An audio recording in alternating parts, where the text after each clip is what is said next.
사랑하는 여러분, 여러분 결정할 때 무엇이 기준이 됩니까? 여러분 어떤 일을 한다고 할 때 또는 어떤 일을 하지 않겠다고 할 때 여러분이 결정하는 그 결정의 기준은 무엇입니까? 어떤 분은 그것이 나에게 도움이 되는가 생각한다고 합니다. 그럼요, 도움이 되어야죠. 여러분, 좋은 기준인 것 같습니다. 여러분, 좋은 게 좋은 거 아니겠습니까?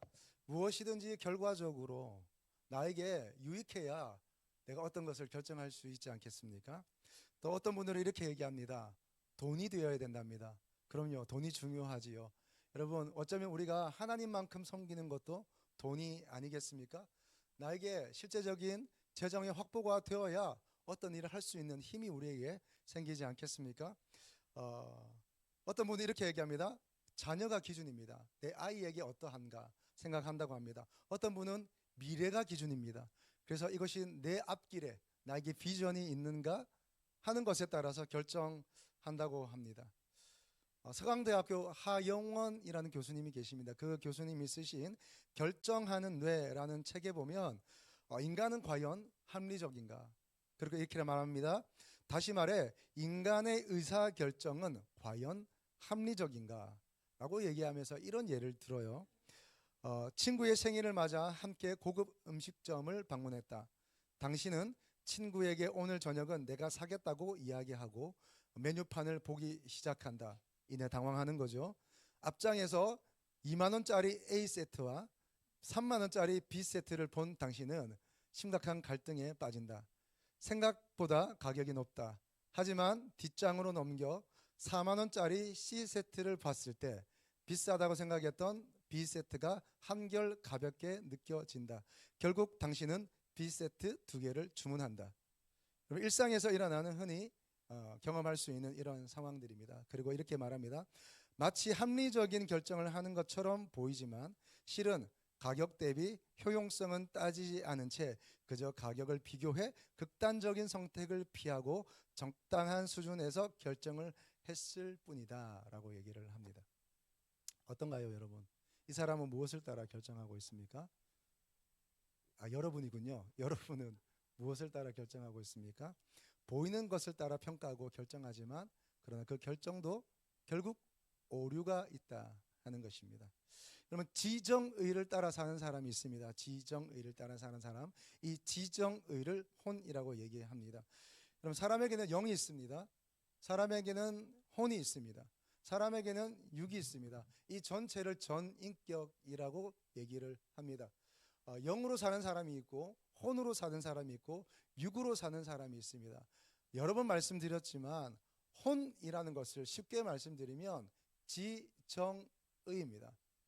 그러면 혼으로 산다는 것은 지정의가 자기의 중심이 되고 지정의가 자기의 기준이 되는 사람을 말합니다. 먼저 지성입니다. 사람은 지성을 따라 움직이죠. 지성이 얼마나 중요합니까? 그죠? 내가 평가하고 판단하고 옳고 그름을 따라 지식과 정보를 활용해서 지혜를 냅니다. 이게 지성을 가진 사람들입니다. 감정은 어떻습니까? 감정이 너무 중요하죠. 감정은 모든 언어와 내 행동의 중요한 출발점이 됩니다. 그렇죠? 좋은 게 좋은 거 아니겠습니까? 내가 느끼는 이 감정이 세상을 살아가는 방식이 되고 세상을 살아가는 태도가 되기도 하는 것입니다. 여러분, 내가 좋으면 좋은 것이고 내가 싫으면 싫은 거 아니겠습니까? 사람은 자기의 감정을 따라 살아가게 됩니다. 의지는 어떻습니까, 여러분? 사람의 의지가 너무나 중요하죠. 그죠? 내 의지는 우리를 이끌어가는 중요한 원동력이 됩니다. 사람이 무엇을 이루고 또 무엇을 하고 무엇을 하지 않고 하는 것은 당사자의 의지가 너무나 중요하고 그 의지에 달려 있습니다. 하고자 하는 자는 방법을 찾게 되고 하기 싫어하는 자는 핑계를 찾는 것 아니겠습니까? 그만큼 우리에게는 의지가 중요합니다. 이렇게 지정의로 사는 사람이 혼입니다. 그런가 하면 지정의 혼으로 살지 않고 또 다른 것이 그 사람의 기준이 되는 사람이 있습니다. 여러분, 오늘 본문을 보면 지정의가 중심이 되어서 말하고 살아가는 사람이 있고 그렇지 않고 그것과 다른 또 다른 것을 기준 삼아서 살아가는 사람이 있습니다. 여러분, 이스라엘 사람들은 아시는 대로 출애굽했잖아요. 출애굽해서 이 사람들이 이제 홍해를 건넜습니다. 놀랍게 하나님의 은혜와 능력으로 그 사람들이 홍해를 마른 땅으로 건넜어요. 마른 땅으로 건넌 후에 어떻게 되었습니까? 이 사람들은 짧은 광야를 지나 시내산에 도착하게 되었습니다. 거기서 받은 게 뭔가요? 두 가지를 받았죠. 하나는 율법의 말씀, 계명을 받았습니다. 또 하나는요, 그들이 함께 주님을 예배하고 제사하며 주님을 용서를 받을 수 있는 성막을 받게 됩니다. 자, 두 가지 하나님의 계시를 받고 이제 이들은 출발합니다. 출발해서 이제 가나안 땅에 들어가기 위해서 제일 먼저 뭘 했을까요? 정탐을 했습니다. 정탐을. 각 지파에 한 명씩 뽑아서 12명의 정탐꾼을 세워서 가나안 땅을 보고 오게 했습니다. 세 가지를 보게 했습니다. 하나는 그 땅이 어떠한가 보게 했습니다.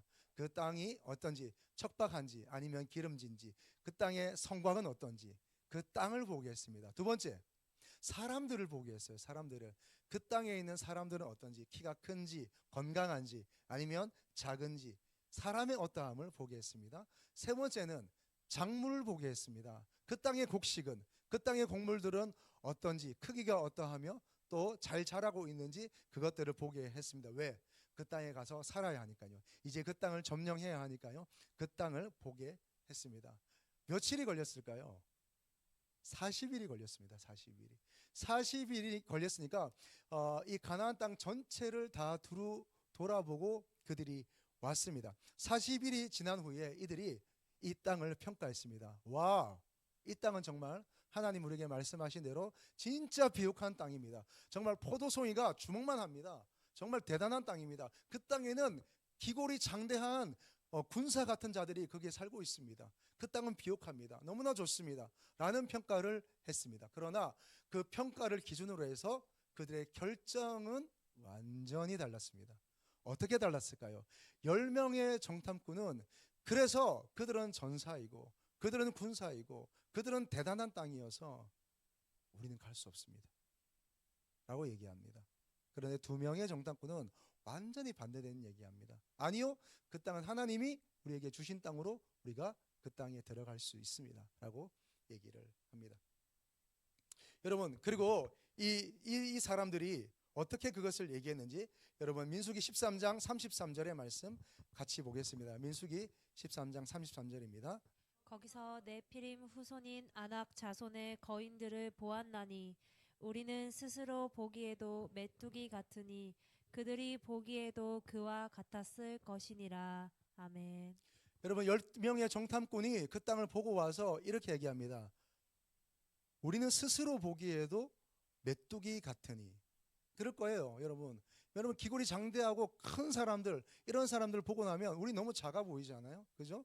여러분 서양에 정말 잘 먹고 키가 큰 근육질의 그런 흑인들을 보고 나면, 미국 사람들을 보고 나면 여러분 어떻습니까? 우리 한국인은 왜 이렇게 작지? 동양 사람은 왜 이렇게 작지? 이런 생각 들잖아요. 여러분 그런 것처럼 큰 사람을 봤을 때 사람은 주눅이 들게 되어 있습니다. 여러분 실력자를 보았을 때 사람은 주눅이 되어 있습니다. 내가 가고자 하는 어떤 앞길에 굉장히 그 일을 먼저 하고 있는 사람들을, 실력자들을 보면 우리는 주눅이 들게 되어 있는 거죠. 그들은 얘기합니다. 우리 스스로도 메뚜기 같으니 그들 보기에도 메뚜기 같을 것이고 우리도 스스로 메뚜기 같이 아니한가. 여러분 그들이 가지고 있는 지금 영성은 무엇입니까? 여러분 10명의 정탐꾼이 가지고 있는 이 사람들의 영성은 무엇입니까? 메뚜기 영성이죠. 메뚜기 영성.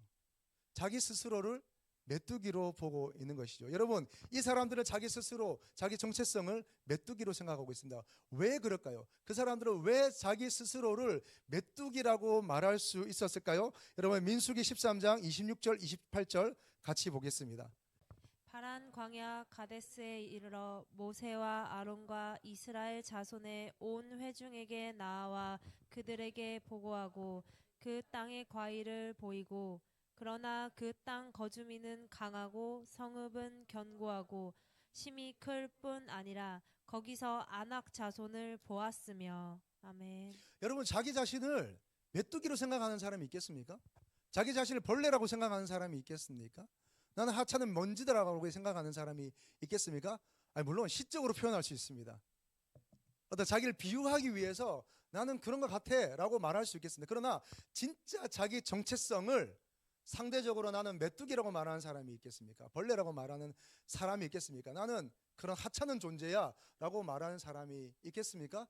여러분, 그런 사람이 어디 있겠습니까? 그런데 지금 10명의 정탐꾼은 우리는 메뚜기라고 얘기합니다. 왜 그렇게 얘기했을까요? 그렇게 말할 수 있는 근거는 뭐였을까요? 여러분 보세요. 자, 그들이 바란 광야 가데스에서 이르러 모세와 아론과 이스라엘 자손의 온 회중에 나와 그들이 보고하고 그 땅 과일을 보였어요. 그리고 그러나 그 땅 거주민은 강하고 그 성읍은 견고하고 힘이 클 뿐 아니라 거기서 아낙 자손을 보았으며, 보이고 보았으며 우리가 보기에도, 다시 말씀드립니다. 보이고 보이며 보았으며 우리가 보기에도. 여러분, 이들이 그들의 모든 생각과 결정의 중거틀을 가지고 있는 것은 무엇입니까? 보이는 것입니다. 보이는 것. 보이기에, 내가 보이는 것, 보이는 것에 따라서 그들은 생각하고, 보이는 것에 따라서 그들은 결정하고, 보이는 것에 따라서 자기를 판단하고 생각하고 있습니다. 여러분, 뭐가 문제겠습니까? 여러분, 보이는 대로 생각, 그렇잖아요. 여러분, 사람이 다 보이는 대로 결정하죠. 보이는 게 너무 중요하지 않겠습니까? 보이지 않는다면 우리가 삶을 어떻게 살며, 보이는 어떤 기준과 데이터가 없으면 우리가 어떻게 앞길을 결정하며 내가 이것을 하겠다고 말하겠습니까? 보이는 게 너무나 중요하죠. 근데 여러분, 보이는 것을 따라 사는 삶을 여러분 지정의 혼을 따라 사는 삶이라고 말합니다. 여러분, 보이는 게 뭐가 중요하겠습니까? 여러분, 자 보십시오. 오늘 우리가 읽었던, 참고로 인용하여 읽었던 이 말씀 속에는 뭐가 없는지 보십시오. 여러분, 지정의가 중심이 되어서 객관성만 따지는 사람, 지정의가 중심이 되어서 현실성만 따지는 사람에게는 뭐가 없습니까? 하나님이 없습니다. 하나님이 없어요. 하나님이. 여러분, 보이는 대로 판단하고, 보이는 대로만 평가하고, 보이는 것을 쫓아 살고, 그리고 내가 생각되는 것, 내 마음에 감정이 드는 대로, 그리고 내가 하고자 하는 대로만 살아가는 사람에게는 하나님이 없어요. 하나님이. 여러분, 하나님이 없으면 하나님의 역사가 없는 겁니다. 하나님의 역사도 없고, 하나님의 말씀도 없고, 하나님의 인도하심도 없고, 하나님의 도움의 손길도 없고, 하나님의 주권도 없고, 하나님의 생명도 없고, 하나님의 나라도 없고, 아무것도 없는 것입니다. 여러분, 우리가 왜 보이는 대로만 살아서는 안 됩니까? 왜 우리에게는 지정의가 있지만, 지정의를 하나님 우리에게 선물로 주셨지만 이 지정의로만 살아서는 안 되는 겁니까? 그것은 그렇게만 살아서는 하나님이 없기 때문입니다. 하나님이 보이지 않습니다. 하나님이 느껴지지 않고 하나님이 경험되지 않습니다. 그래 어떻게 살아야 돼요? 자기의 힘으로, 자기의 노력으로, 자기의 지식과 자기의 감정과 자기의 의지를 따라 살 수밖에 없는 거죠. 그런 인생이 어떻습니까? 버거울 수밖에 없는 것이죠. 여러분, 보이는 것을 따라 사는 사람들의 특징이 있습니다. 그 사람들은 자기를 메뚜기라고 얘기했습니다. 여러분, 보이는 것을 따라 사는 사람들의 중요한 없음은 하나님이 없음이고, 그런 사람에게 나타난 중요한 특징은 뭐냐면 자기의 어떠함에 주목한다는 거죠. 자신의 어떠함에 주목합니다.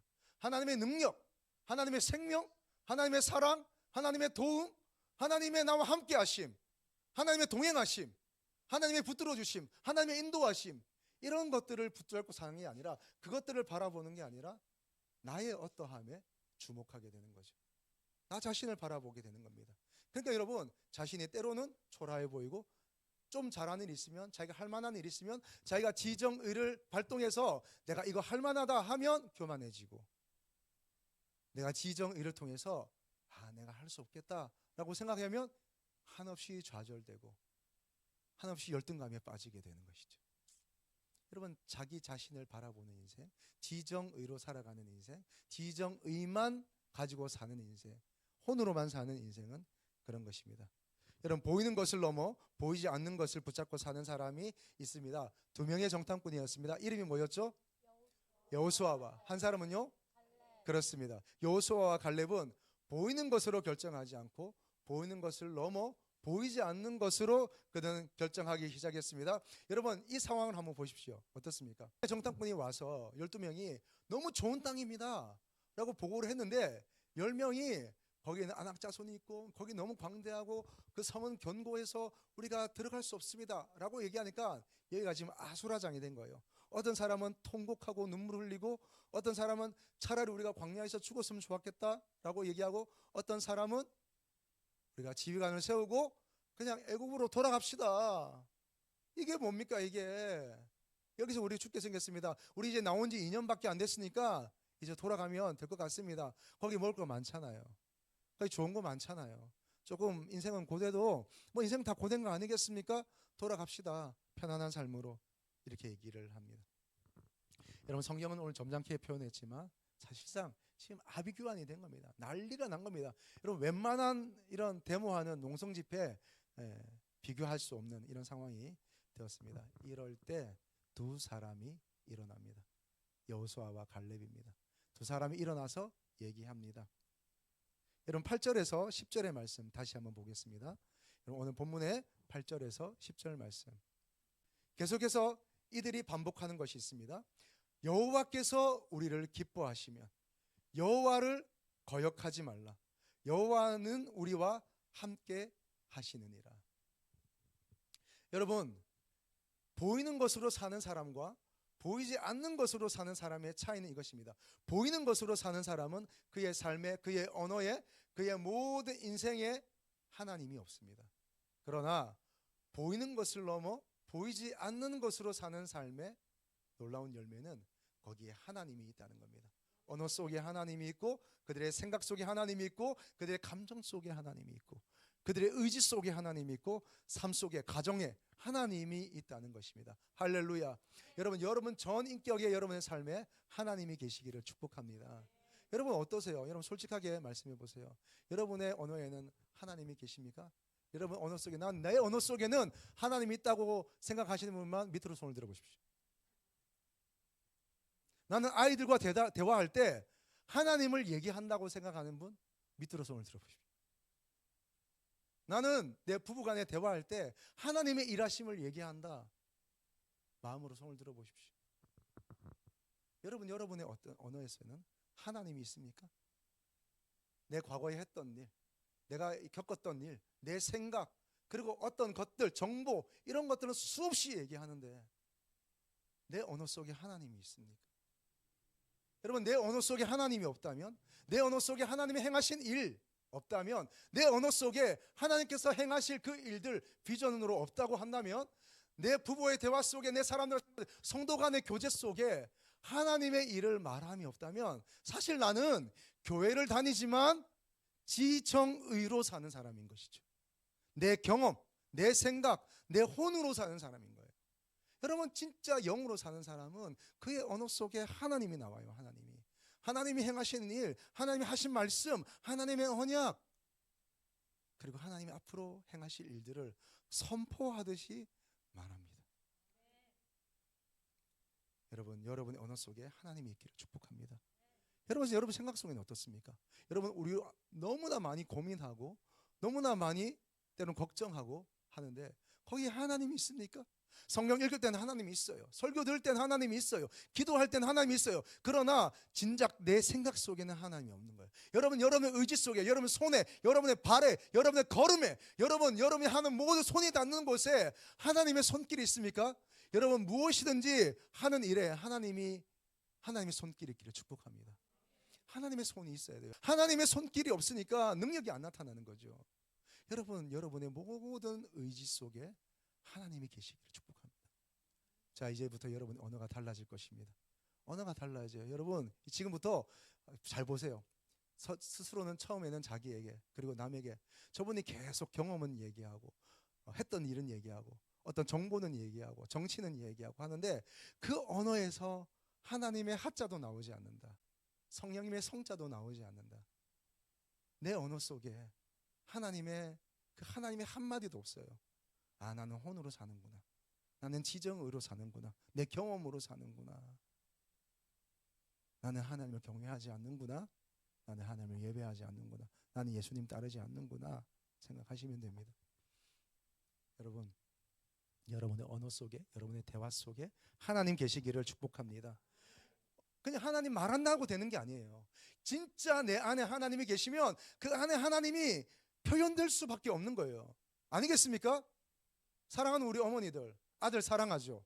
자녀 사랑하죠. 딸들 사랑하죠. 여러분 언어 속에 아들이 얼마나 많이 나와요. 우리 아들의 이름, 우리 딸들의 이름. 여러분의 대화 속에, 여러분 생각 속에 어쩌면 여러분은 온데간데 없고 구속한 주가 아니라 우리 아들이, 우리 딸이. 여러분 사랑에 빠져보셨어요? 그러면 늘 생각하는 게 그 사람이잖아요. 그죠? 그러니까 그 사람이 나올 수밖에. 친구 만나면 자 있잖아 내가 그러면서 그 사람만 얘기해요. 그 사람만. 그렇지 않겠어요? 내가 좋아하는 일이 있으면, 내가 지금 하고 있는 어떤 프로젝트가 있으면 계속 그것만 생각하고 그것만 묵상하고 그것만 얘기하고 그것만 선포하지 않겠습니까?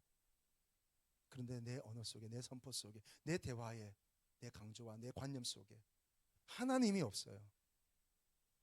그러면 하나님과 전혀 무관한 삶을 사는, 사실은 교회만 다니는 종교인이 되는 거죠.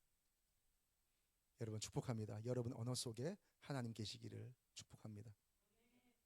여러분 그러면 이 정탐꾼이 붙잡은 이 영이라는 것, 구체적으로 오늘 어떻게 나타나고 있을까요?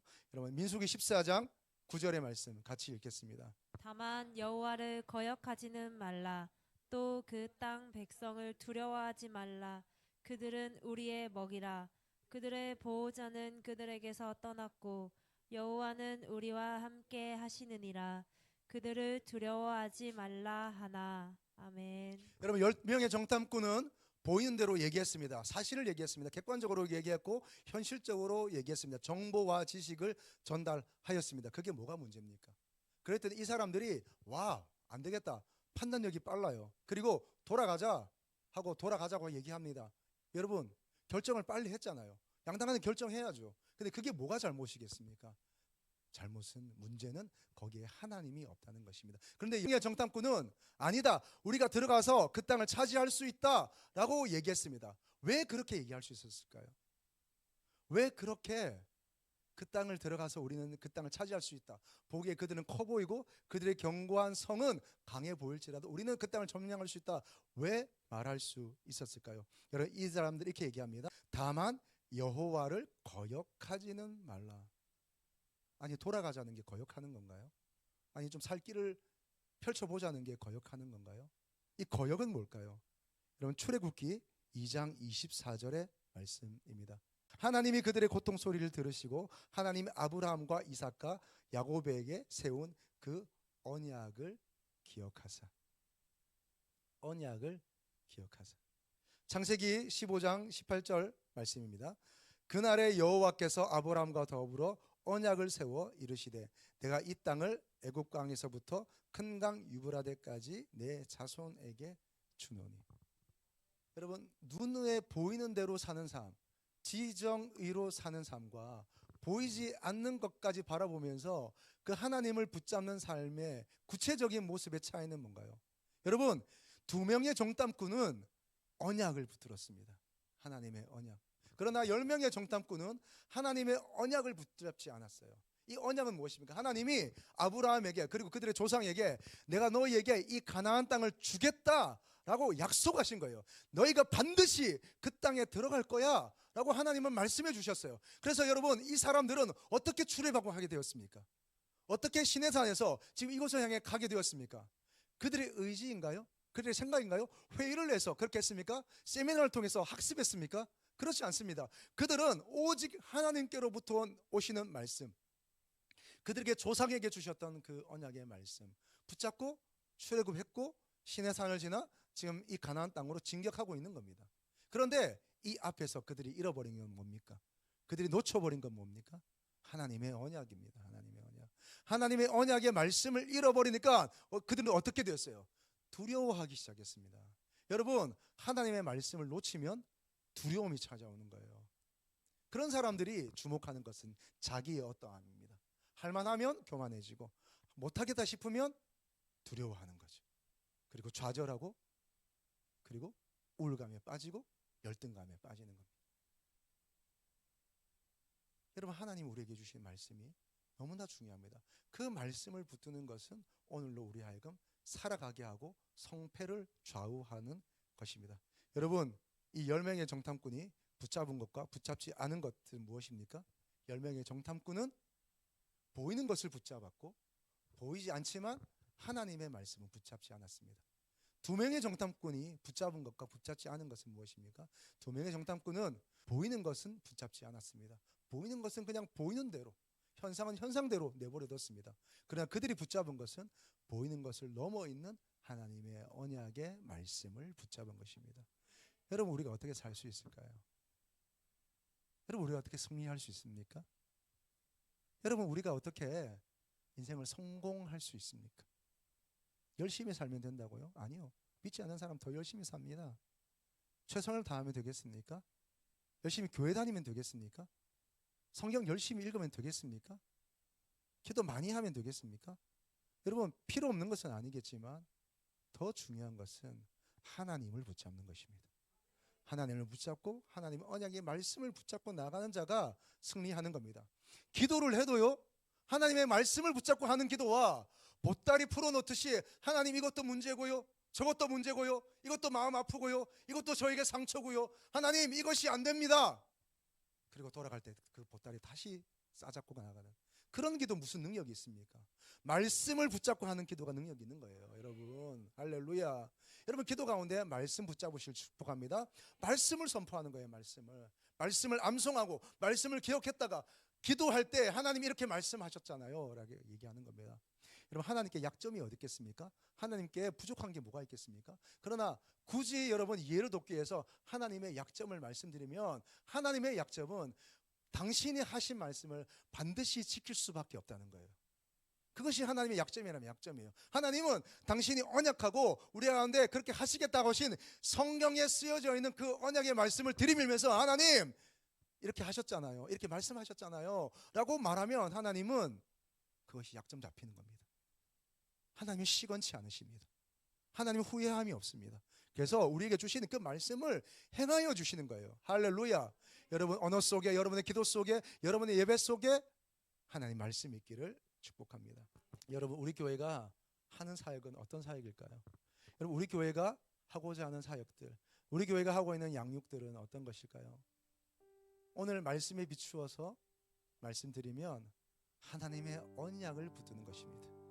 하나님의 언약을 붙드는 사역이고 하나님의 언약을 붙드는 양육입니다. 여러분, 제가 무슨 언변이 있어서, 제가 무슨 지식이 있어서, 제가 뭘 알아서 여러분에게 말하겠습니까? 여러분에게 이렇게 해야 된다, 저렇다라고 제가 얘기할 수 있겠습니까? 제가 뭐라고? 저도 여러분과 전혀 다를 것 없는 같은 성정을 가진 그냥 똑같은 인간입니다. 그런데 제가 어떻게 하나님을 말하고 복음을 말하고 어떻게 하나님 나라를 얘기할 수 있겠습니까?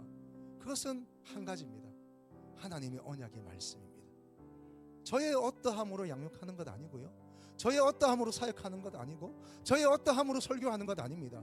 제가 말씀을 전하고 양육하고 여러분에게 권면하고 여러분 함께 달려가자, 또 제가 앞서 달려갈 수 있는 그 힘의 근거는 무엇이겠습니까? 성공하고 실패할 수 있는 그 기준은 무엇이겠습니까?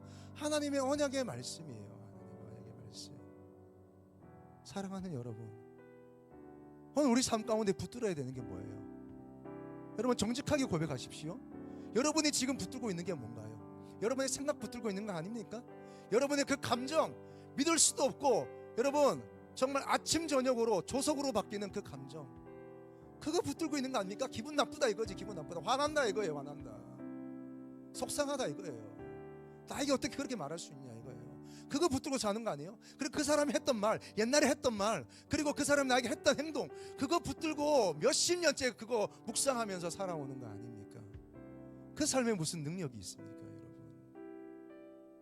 때로는 내가 잘하는 거, 옛날에 내 의지, 내가 했던 행동들, 여러분 많은 사람 만나면 내가 옛날에 이렇게 했고, 내가 옛날에 이렇게 했고, 내가 이렇게 사업을 이렇게 했고, 내가 이렇게 자녀들 이렇게 했고, 늘 자기 자랑만 얘기하는 사람이 있어요. 또 어떤 사람은 계속해서 자기 잘못했던 거 붙들고 사는 사람이 있어요. 실수했던 거, 잘못했던 거, 잘못 말했던 거. 여러분, 다 사단이 주는 메시지입니다. 여러분, 저도 목사지만, 저도 복음을 말하지만 순간순간 제 속에 스쳐 지나가는 부끄러움들이 있어요. 내가 그때 왜 그렇게 얘기했지? 내가 거기서 왜 그렇게 행동했지? 내가 왜 그 사람한테 그렇게 말했지? 그래서 하나님, 그분에게서 그 말을 지워주십시오. 그런 기도가 절로 나오는 거예요. 바로 깨닫습니다. 이것은 사단이 나에게 주는 것이다.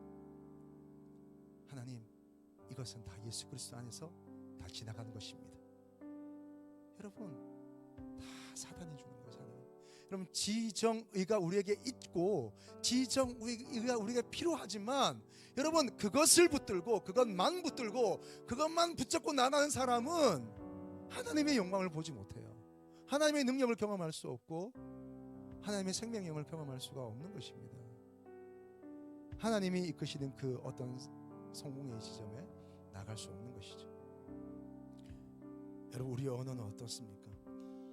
여러분, 하나님을 믿는다는 것은 혼으로 살아가고 혼으로 신앙생활하는 그런 것들이 아니라, 지정으로 살아가는 것이 아니라 보이는 것을 넘어 보이지 않는 것을 바라보며 사는 사람입니다.